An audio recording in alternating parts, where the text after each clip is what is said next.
Bismillahirrahmanirrahim. Assalamualaikum warahmatullahi wabarakatuh.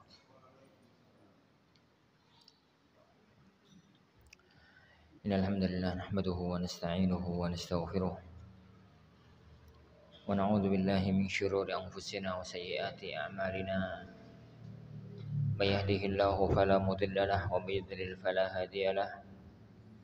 Asyhadu an la ilaha illallah wahdahu la syarika lahu, asyhadu anna Muhammadan abduhu wa rasuluh. Allahumma salli wa sallim wa barik ala nabiyyina Muhammadin wa ala alihi wa sahbihi ajma'in.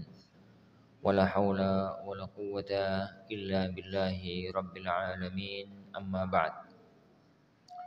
Ikhwani wa akhwati fiddin azani Allah wa iyyakum. Alhamdulillah, kita lanjutkan kajian kita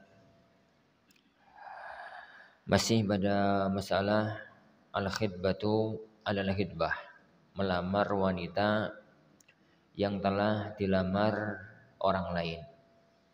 Kondisi yang ketiga sekarang adalah apabila yang melamar sudah meninggalkan atau mengizinkan kepada pelamar yang kedua untuk melamar, atau yang pertama, pelamar yang pertama belum ada jawaban dari wanita yang dilamar, maka hukumnya boleh bagi laki-laki kedua untuk maju melamar. Dalam mazhab jumhur para ulama dan sebagian ulama mengklaim adanya ijma' tentang masalah ini. Dalil yang telah kita sebutkan adalah dalil yang pertama, kemudian kita baca sekarang dalil yang kedua. An Fatimah binti Qais, dari Fatimah binti Qais. Anna Abu Amr ibn Hafs, bahwasanya Abu Amr ibn Hafs, suami dari Fatimah binti Qais, itu talaqaha, menceraikan dia, albattata, menceraikan secara total, menceraikan sudah tidak mungkin bisa rujuk, menceraikan cerai bain. Albatta itu cerai yang tidak bisa rujuk, cerai bain kalau istilah kondangnya. Wa huwa ghaibun, padahal tatkala itu sang suami tidak ada di lokasi, tidak ada di tempat.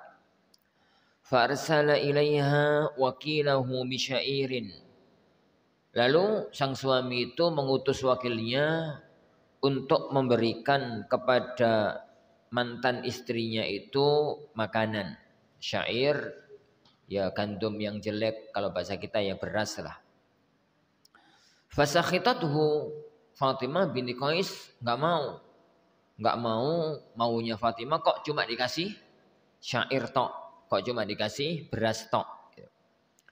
Faqala, lalu sang suami mengatakan, wallahi ma laki alaina min syai', demi Allah kamu itu enggak punya hak apapun terhadap kami. Faja'at Rasulullah, maka dia datang menghadap sama Rasulullah sallallahu alaihi wasallam. Fadzakarat dzalika lahu, lalu beliau menyebutkan kejadian itu kepada beliau sallallahu alaihi wasallam. Faqala, maka beliau mengatakan, laisa laki alaihi nafaqah, kamu enggak memiliki hak nafkah dari mantan suamimu. Yani laisa laki alaihi nafaqah, kamu tidak memiliki hak nafkah atas suamimu.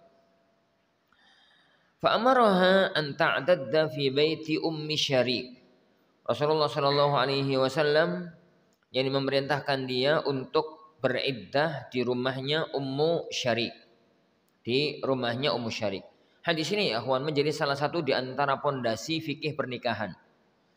Tapi karena kita pada pembahasan khidbah, kita titik berat, kita fokuskan di titik aja karena hadisnya disyarah itu jadi lompat kemana-mana, masalah nafkah, masalah ini, masalah itu.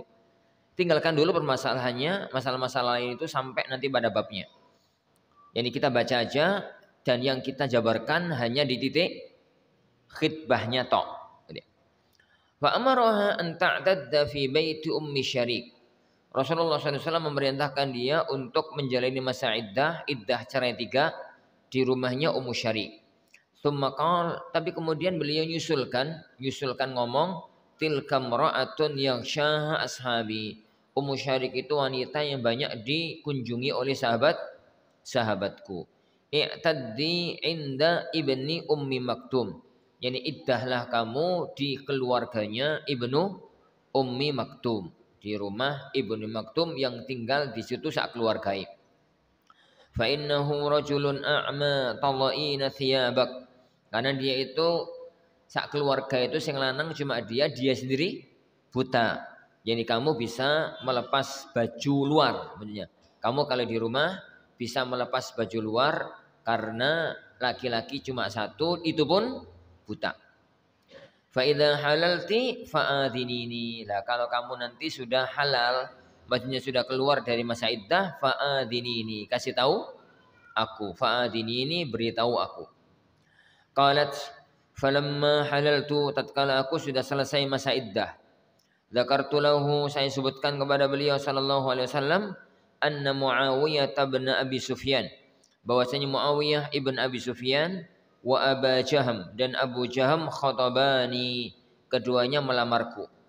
Faqala Rasulullah, maka Rasulullah sallallahu alaihi wasallam mengatakan, amma Abu Jahmin, adapun Abu Jaham, fala yadha'u 'asahu an atiki, maka dia seorang laki-laki yang tidak pernah meletakkan tongkat dari pundaknya.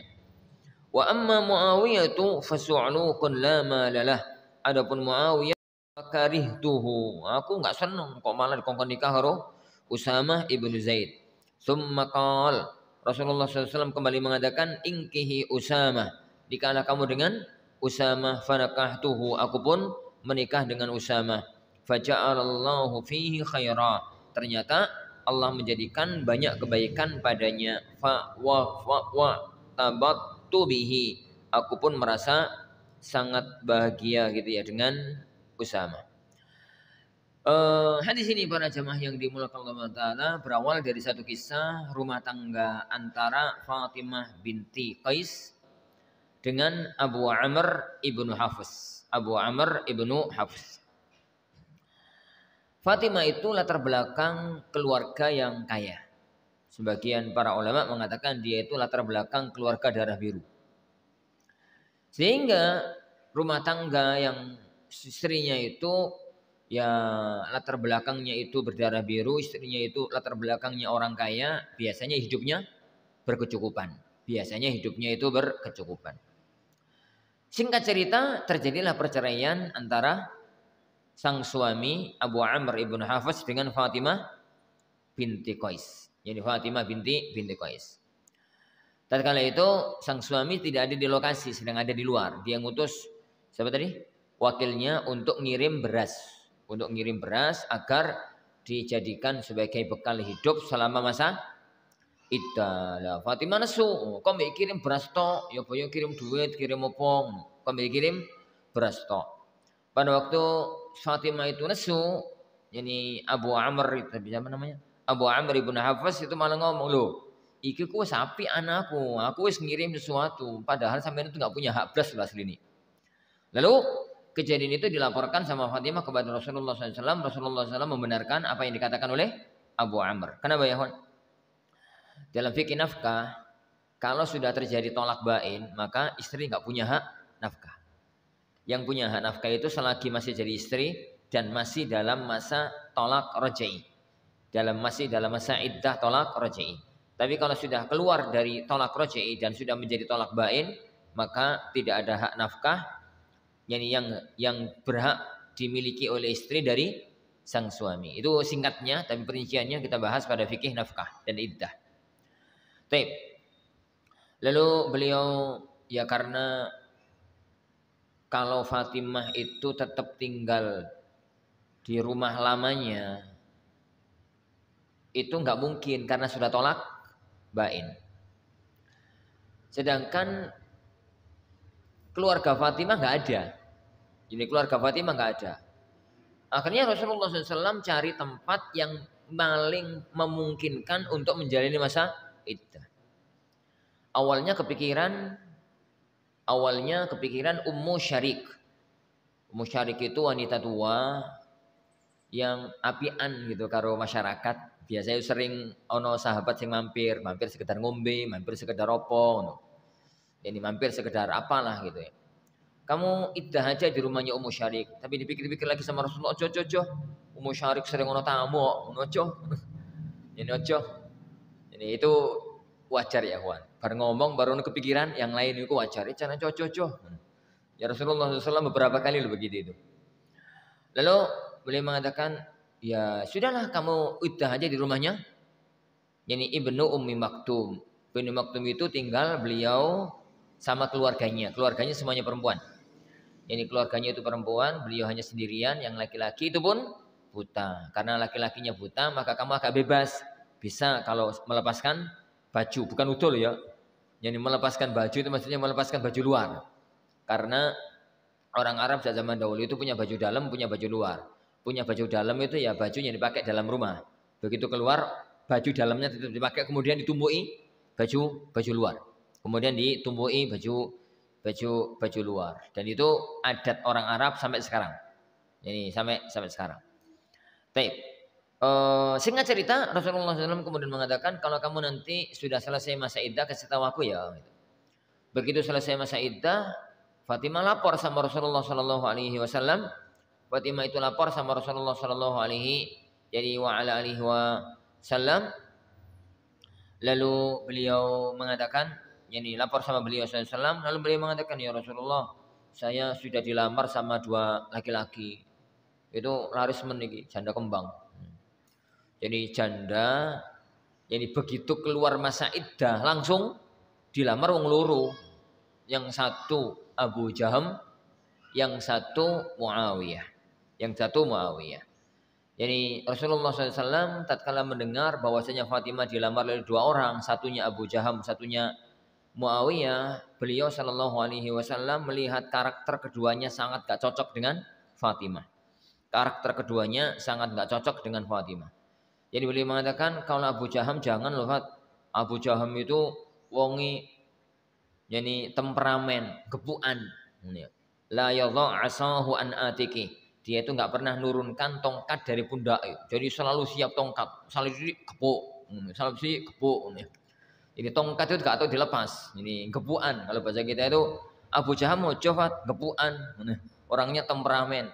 Maksudnya itu Rasulullah SAW sebagai seorang pemimpin, beliau tahu banget karakter satu persatu, yani umatnya, karakter satu persatu sahabatnya. Fatimah itu nggak tipikal wanita yang bisa bersuamikan seorang seperti Abu Jaham. Pikirannya Rasulullah nikah sama Abu Jaham paling orang dino pekatannya. Ini pekatannya. Jangan kamu itu jangan nikah sama Abu Jaham. Dia itu wanita laki-laki yang tukang gepuan kalau bahasa Jawa. Karena dalam riwayat lain dari hadis itu fadharrabun linisa, dia itu tukang mukul wanita. Adapun Muawiyah jangan juga. Kamu jangan nikah sama Muawiyah, jangan terima itu lamarannya Muawiyah. Muawiyah itu gak duit blas. Su'luk la malalahu. Wonge gak duit blas. Ini plus gak duit.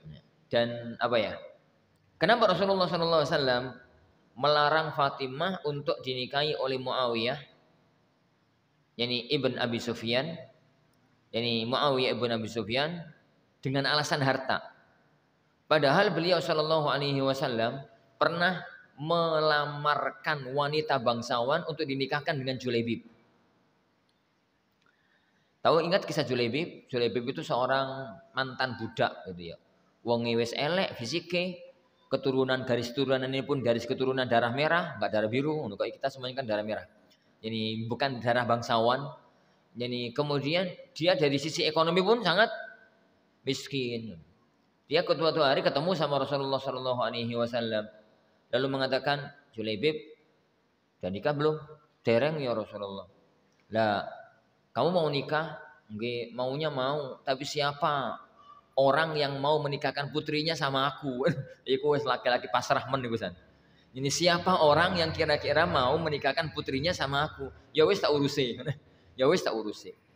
Akhirnya Rasulullah SAW itu mendatangi seorang bangsawan Ansar.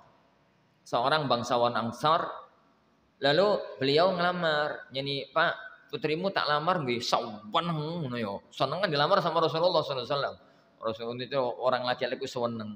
Lalu beliau mengatakan, bukan untuk aku ngelamar untuk Julaibib langsung mengkeret.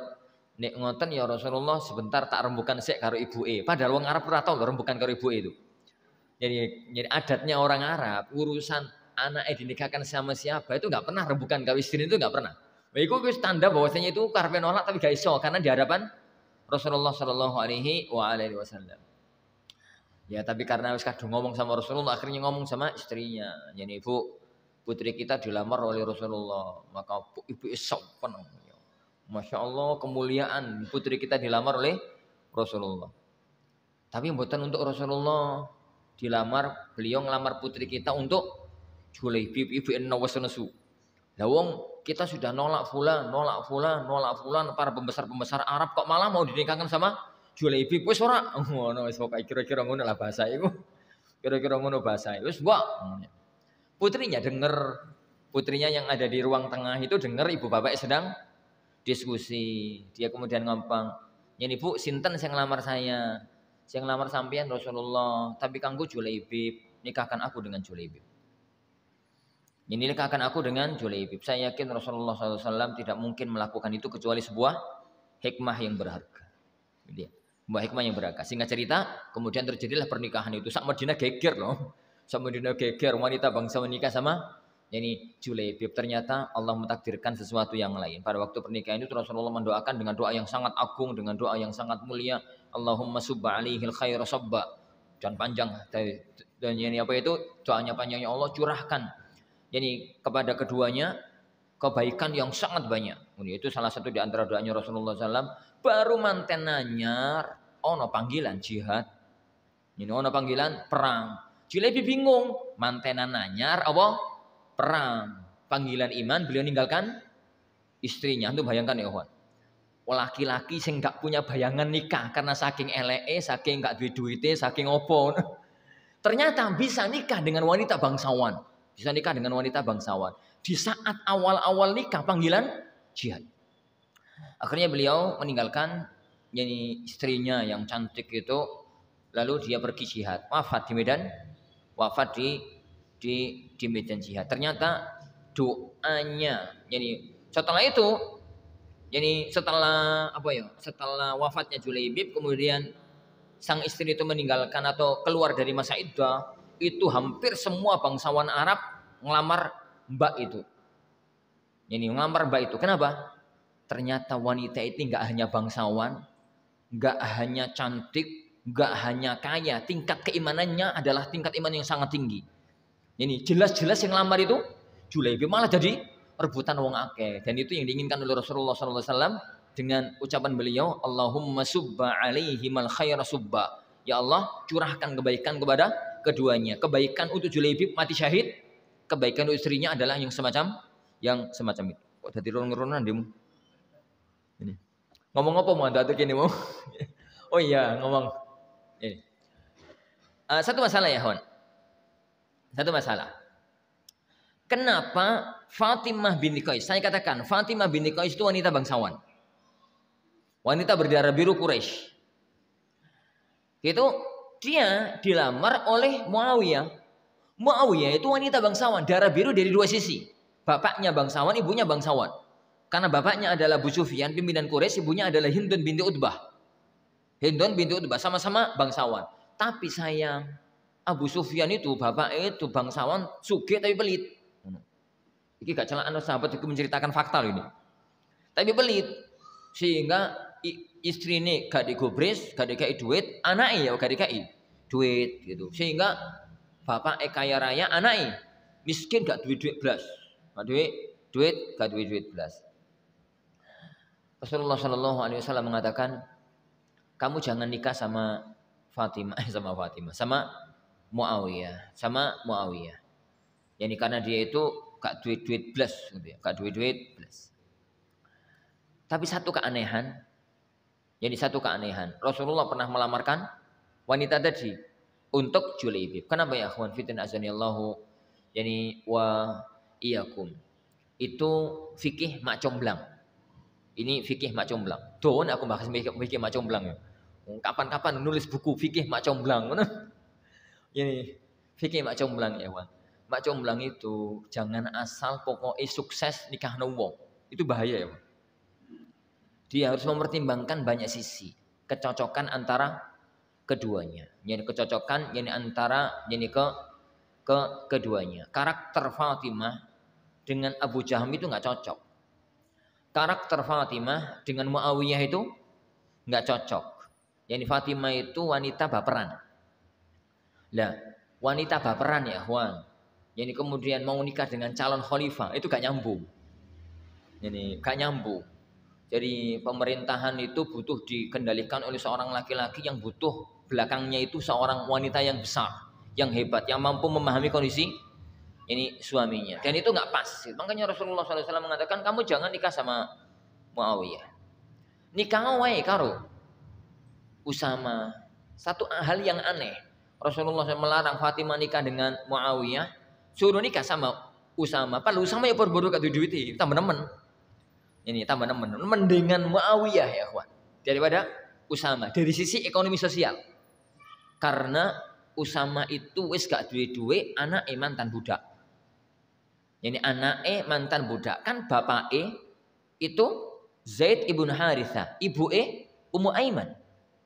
Dan bapake mantan budak, ibuke mantan budak. Dua-duanya lahirlah Usama ibnu Zaid. Lahirlah Usama ibnu Zaid. Tapi beliau SAW sangat memahami ini rumah tangga itu nanti bisa cocok akhirnya menikah, dan dikatakan oleh Fatimah tadi, aku sangat beruntung jadi menikah dengan siapa? Dengan Usama, jadi dengan ibnu Zaid. Sisi pengambilan dalil ya kawan dari hadis yang berbarokah ini adalah wajhud dalalah, sisi pengambilan dalil al hadis dalilun ala jawazil khidbati ala khidbatil ghair. Hadis ini dalil bolehnya melamar wanita yang telah dilamar laki-laki lain, malam yujab al awal, selagi yang pertama belum dijawab. Mana sisi pengambilan dalilnya? Rasulullah SAW ngelamar Fatimah binti Qais saat beliau tahu nek dia sudah dilamar oleh siapa? Muawiyah sama Abu Jaham. Dan Fatimah belum ngasih jawaban itu. Fatimah belum ngasih jawaban. Belum ngasih jawaban ke siapa tadi? Muawiyah. Belum ngasih jawaban ke Abu Jaham. Tapi sudah dilamar oleh Rasulullah SAW, menunjukkan bahwasanya yang semacam itu tuh yang itu boleh. Yang tidak boleh itu adalah kalau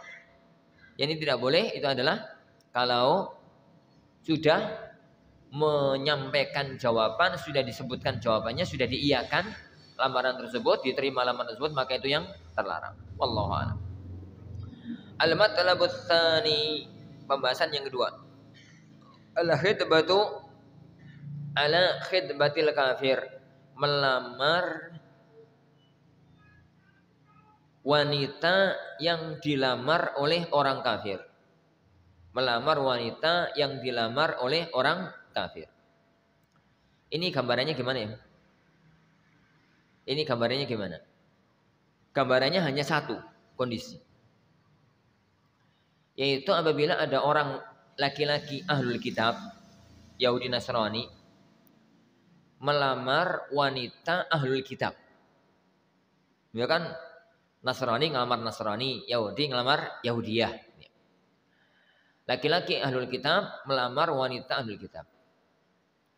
Saat lamaran sudah diajukan, itu ada seorang muslim yang kepingin menikahi wanita ahlul kitab tersebut. Dari sisi fikih, menikah dengan wanita ahlul kitab itu boleh. Jadi meskipun tinjauan maqasid syariah Anda cenderung untuk mengatakan haram. Tapi kalau jadi zaman sekarang ya, Juan, zaman sekarang. Tapi kalau dari tinjauan murni fikih, ya boleh memang menikah dengan ahlul kitab itu boleh. Apabila itu terjadi, apakah boleh? Jelas-jelas sudah dilamar oleh laki-laki kafir, jelas-jelas sudah diterima tanpa izin, boleh nggak nyerobot? Boleh. Ini boleh. Kenapa? Larangannya hanya berlaku bagi muslim dengan muslim. Yang beliau mengatakan la tahrumul khidbatu ala khidbatil kafir. Enggak haram, boleh-boleh aja melamar wanita yang telah dilamar oleh orang kafir. Wa huwa madzhabul Hanabilah. Ini adalah pendapatnya Hanabilah wa ba'd Syafi'iyah dan sebagian Syafi'iyah, wa huwa qaulul Auza'i, dan ini adalah pendapatnya Imam Al-Auza'i, wastadhharahu Syaukani, dan ini yang dikuatkan oleh Imam Syaukani rahimahullahu taala. Wa dalilu minas sunnah, dan dalil dari as-sunnah. An Abi Hurairah radhiyallahu anhu anin Nabi dari Nabi sallallahu alaihi wasallam annahu qala, beliau mengatakan la yakhtubur rajulu ala khitbati akhi, tidaklah boleh seseorang itu melamar di atas lamaran akhihi, saudaranya, hatta yankiha au yatruk, sampai dia nikah atau dia tinggalkan. Wajud dalalah, sisi pengambilan dalilnya, qauluhu, sabda Rasulullah sallallahu alaihi wasallam, ala khitbati akhi, atas lamaran saudaranya. Mantuquhu, pemahaman tekstualnya, ikhtisasut tahrim bima idza kana al-khatibu musliman. Keharaman itu hanya berlaku kalau yang lamar itu adalah seorang muslim. Wa mafhumuhu, pemahaman dari hadis ini, in kana kafiran fala tahrim, apabila kafir maka tidak haram. Li'anna al-ukhuwata maqtu'atun bainal muslim wal kafir, karena persaudaraan itu terputus antara orang muslim dengan orang kafir. Fayakhtassun nahyu bil muslim dunahu, maka larangan ini hanya berlaku bagi orang muslim bukan selain muslim. Sisi pengambilan dalilnya adalah sabda Rasulullah, ala khitbati akhi, atas lamaran saudaranya. Dan seorang muslim itu saudara sama muslim dan bukan saudara orang kafir, bukan saudara orang kafir. Insyaallah masa poin yang terakhir ini enggak bisa dipraktekkan di negeri kita. Maksudnya di daerah-daerah semacam ini enggak bisa dipraktekkan, gitu ya. Para ikhwan dan para jemaah yang dimuliakan Allah Subhanahu wa taala. Itu beberapa hal yang berkaitan dengan masalah lamaran. Jadi melamar wanita yang telah dilamar oleh laki-laki yang lainnya. Baik. Al-mabahats ats-tsalits. Al-mabahats ats-tsalits. Pembahasan yang ketiga, dhawabitu ikhtiyariz zaujah, kaidah milih istri. Nek wis durung nikah yo milih istri, nek wis nikah yo milih mantu, ngono ya. Milih istri. Wa ardul mar'ati 'ala ar-rajulis salih. Dan menamarkan wanita untuk dinikahi oleh laki-laki yang saleh. Di semua kitab-kitab fikih para jemaah sekalian, di semua kitab-kitab fikih itu hanya ada satu bab ini, yaitu apa ya? Kriteria seorang wanita yang layak untuk dipilih jadi istri. Jadi seorang laki-laki kalau mau nikah, itu tatkala milih perhatikan kriteria berikut. Ini lafadznya ya, perhatikan kriteria berikut, bukan harus terpenuhi semua. Terpenuhi semua mati ose. Arep nikah kemudian jaluk terpenuhi dalam kitab-kitab fikih ngono, aku gak akan nikah kecuali terpenuhi semua. Mati ose. Mati ose nunggu kiamat ngono ya. Penunggu kiamat masuk surga. Nah, tatkala itu baru bisa terwujudkan itu. Nek gak ya. Ini namanya kriteria untuk sebagai bahan pertimbangan, pertimbangan. Insyaallah nanti akan kita bahas kriteria itu, ada kriteria wajib, ada kriteria sunnah. Kriteria wajib itu nggak bisa ditinggal, harus ada. Kalau nggak boleh. Kriteria sunnah itu tambah akeh, tambah bagus, nek cocok. Nah, tambah bagus nih nggak cocok yo tambah loro kabeh sampean. Nggak semua yang bagus itu cocok loh ya, Wan. Nggak semua yang bagus itu cocok. Jadi antum itu kalau misalkan suatu ketika itu sowan ning omahe Pak Bupati. Terus embun apa kok sowan omahe Pak Bupati. Pak Bupati ku duwe kulkas kau wedi ngono, sak kamar kulkas iku. Kau wedi. Ini kau wedi. Terus dibuka isine macam-macam ya, telo ya gentilut ya ngene macam-macam. Jerone macam-macam. Kepingin ngono ya, kepingin. Saking kepingine dia itu akhirnya ngedol sawah. Jadi ngedol sawah terus jadi akeh to ngedol sawah. Jadi 500 juta ngedol sawah. Akhirnya terus ning toko, Pak, beli kulkas. Kulkas yang paling bagus. Yang paling bagus itu apa, Pak? Ya aku kemarin lihat kulkas Pak Bupati, kau pergi ngono sak lemari, ngono sak kamar. Oh, kulkas jenis itu, regane 50 juta, Pak. Nggih. Kulkas kau wedi ngono ya. Sopo nang to sing tuku, sing ngedol wong payu. Sampai di omah diturunkan depan rumah nglebokno ora iso. Kulkas luwih dhuwur timbang kusene. Ngono ruwet ya, Wan. Nglebokno omah ora iso.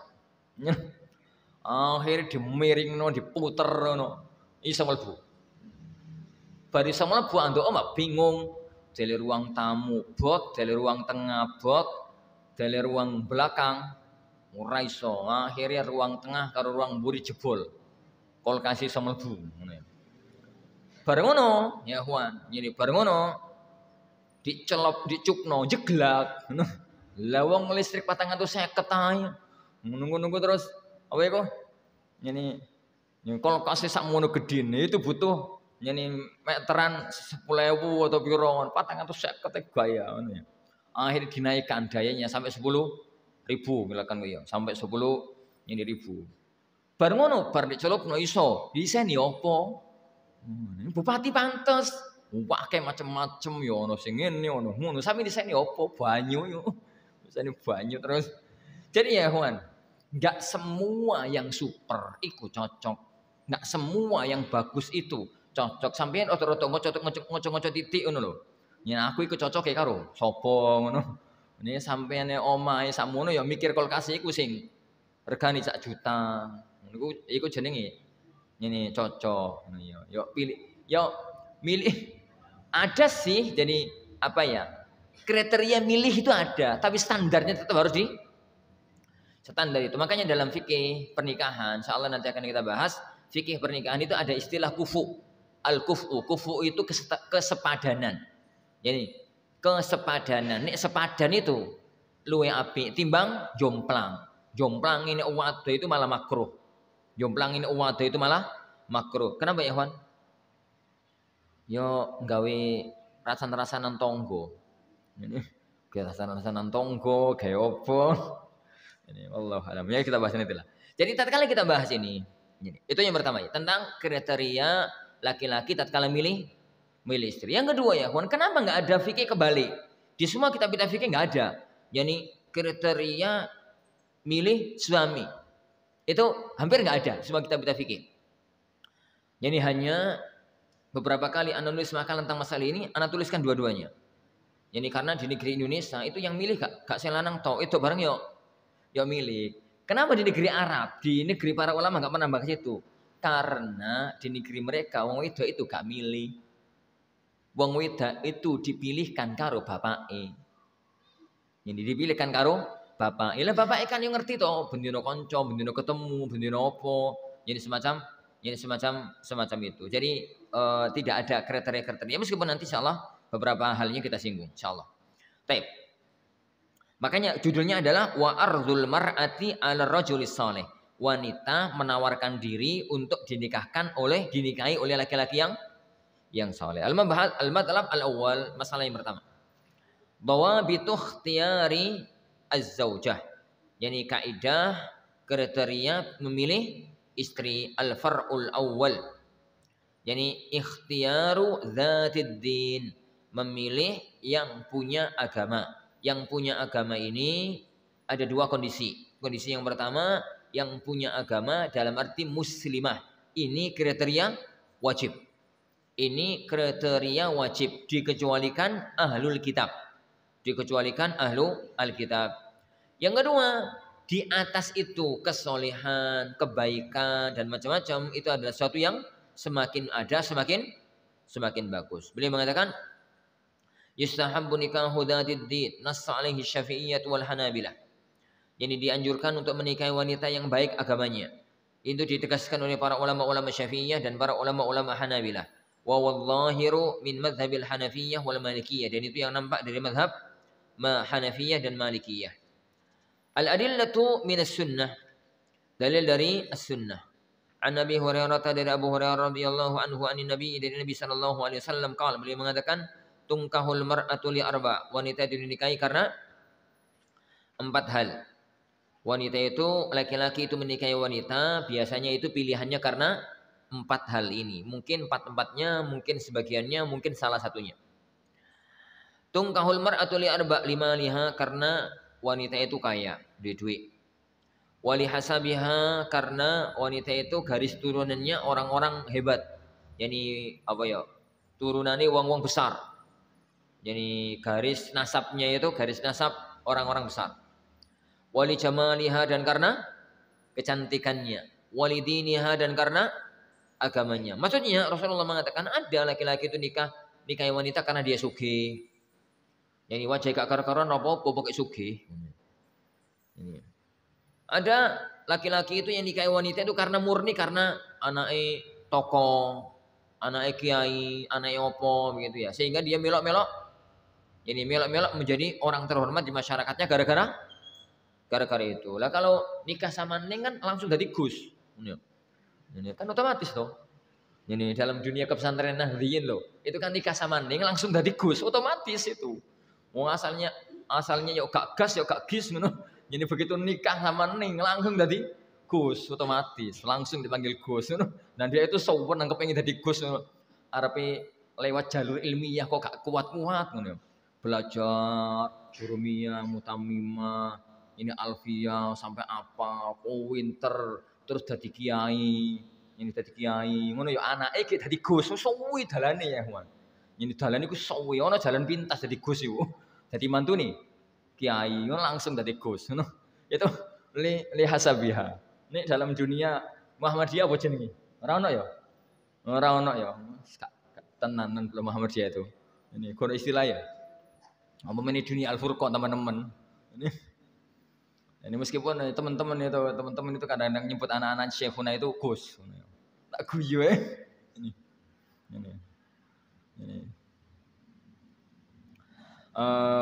Mana tadi? Li hasabiha, wali jamaliha dan laki-laki itu ada nikah wanita karena kecantikannya. Wis gak duwe rapopo, anake siapapun gak apa-apa pokoknya ayu niki akeh iki. Niki akeh. Ini wali jamaliha. Wali diniha dan ada yang nikah itu karena faktor agamanya. Wali diniha nikah itu karena faktor yani agamanya. Imam Ahmad itu nikah itu lucu.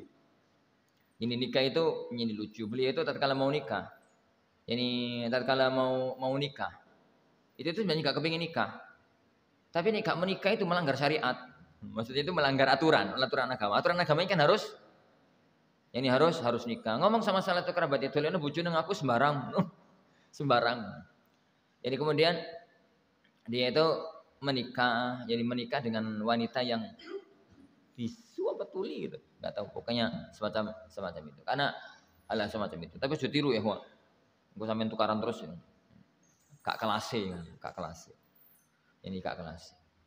Wong orang-orang kaya mereka itu Umar bin Khattab radhiyallahu anhu itu pernah mengatakan, "Inni jama'tun nisa'a la li syahwah walakin lidzurriyah," kata beliau. Aku itu kalau ngumpuli bojoku itu blas gak kepingin syahwat. Mek kepingin duwe anak karena diperintahkan oleh Allah. Sampe iso to ngono ku. Yo blas. Iku gak kelase ngono. Ini gak kelase. Dalam artian beliau itu tatkala ngumpul istrinya itu bukan karena kepingin, bukan karena syahwat, tapi karena Allah memerintahkan ben duwe anak, ben duwe anak. Rawat ya ngono urip ya. Ini. Tapi itu kelas-kelas khusus ya, Wan. Kelas-kelas khusus. Wah, walidiniha karena bagus yani agamanya. Karena yani bagus yani agamanya. Kata beliau sallallahu alaihi wasallam, "Fadhfar bidzatiddin." Pilihan awal itu bidzatiddin yang baik yani agamanya. Taribat yadak.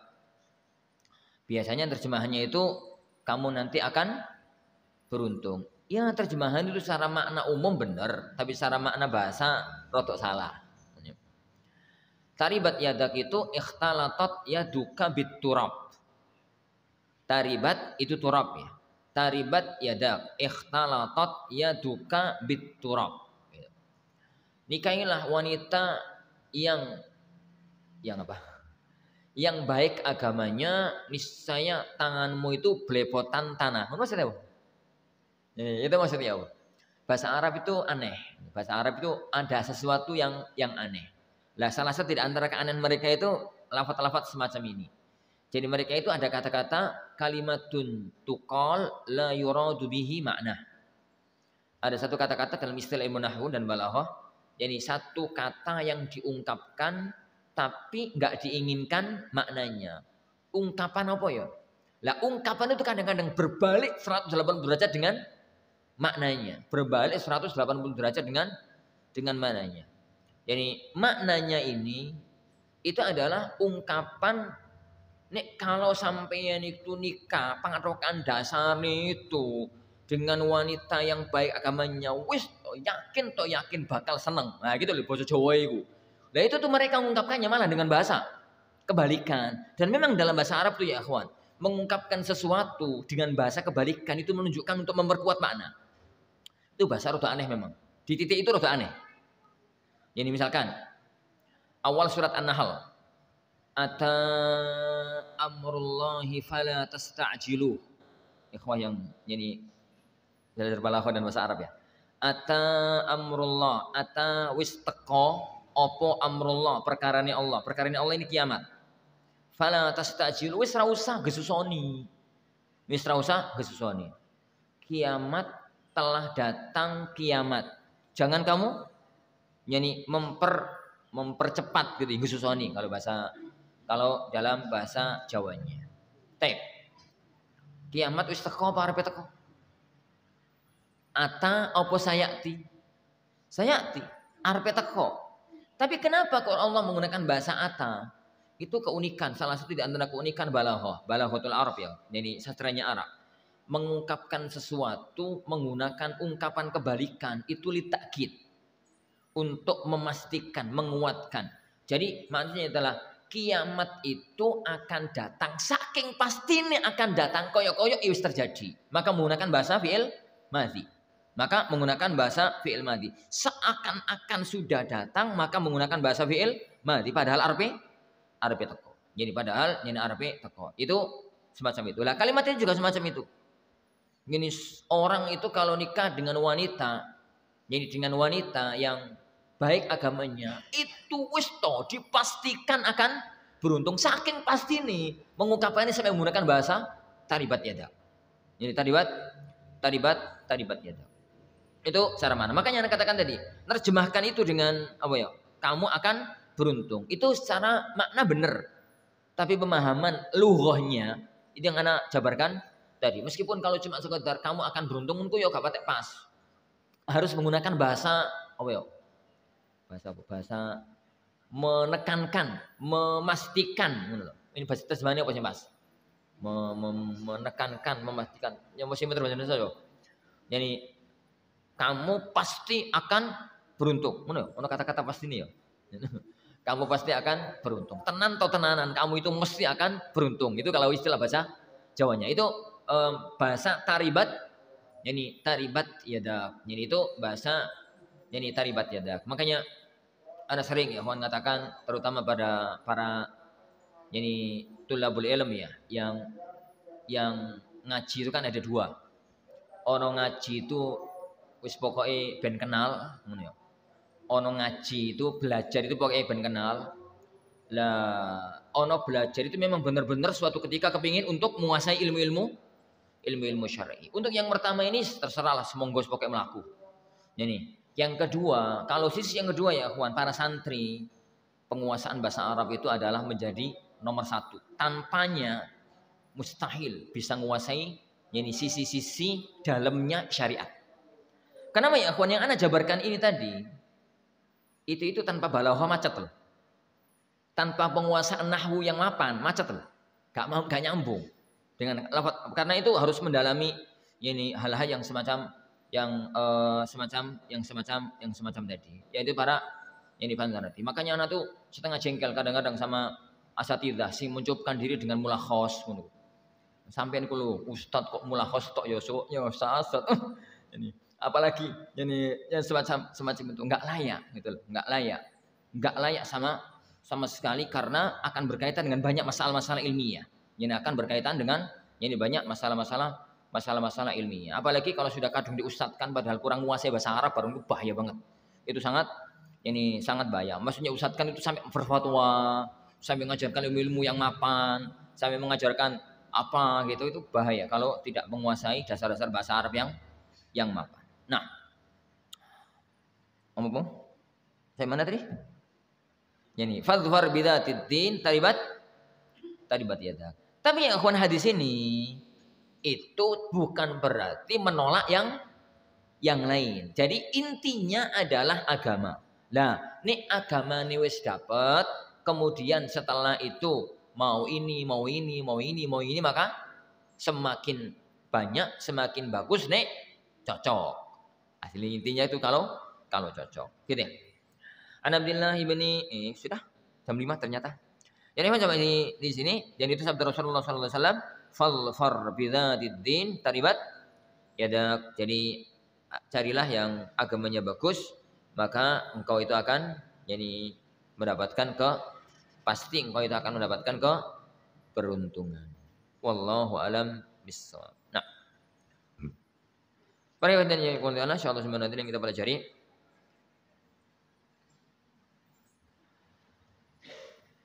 kita lanjutkan insyaallah subhanahu wa taala pada pertemuan yang akan datang biizni rabbina tabaraka wa taala. Kita akhiri majelis kita. Subhanakallahumma wa bihamdika asyhadu an la ilaha illa anta astaghfiruka wa atubu ilaik. Sallallahu wasallam wa baraka bi Muhammad. Assalamualaikum warahmatullahi wabarakatuh.